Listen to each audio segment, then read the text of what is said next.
Oh mein Gott, ich habe heute einen Anruf von der Kantonspolizei bekommen. Und ich stehe jetzt gerade vor der Kantonspolizei. Und zwar habe ich einen Anruf bekommen. Ich habe ihn verpasst, weil ich auf Nicht-Stören-Modus drin hatte. Und dann habe ich so, warum bekomme ich einen Anruf von der Polizei?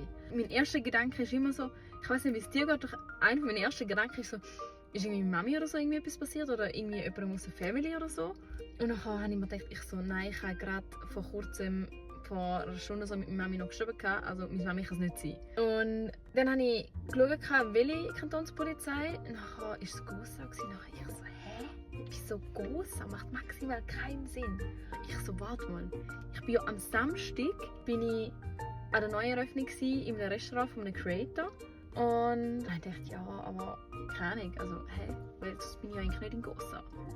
Habe ich angerufen, dann sagt einer so, ah ja, sorry, sie ist glaube besetzt, sie läutet mir nachher zurück. Ich so, okay. So, dann habe ich aufs Folter spannen.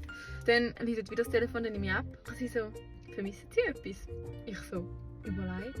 Ich so, ja, meine Tasche, oh mein Gott. Jetzt habe ich einfach in dem Restaurant meine Tasche am Samstag liegen lassen. Und die haben sie jetzt nachher der Kantonspolizei abgegeben. Und ich habe mich am Samstag noch gefragt, ich so, wo ist meine Tasche? Ich muss nicht erklären. Ich dachte, ja, kommt dann schon wieder führen, ist ja nicht so. Ich habe einfach die irgendwo hergelegt, wenn ich mich nicht mehr daran erinnere oder so im Moment.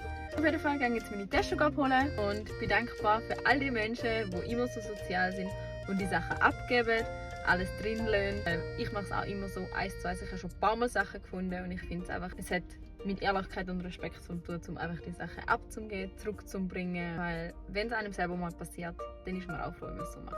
Hast du schon mal Erfahrung gemacht, dass du irgendwie etwas verloren hast und es wieder zurückbekommen hast oder nicht zurückbekommen hast? Teile gerne deine Story in den Kommentaren. Es würde mich mega, mega wundern.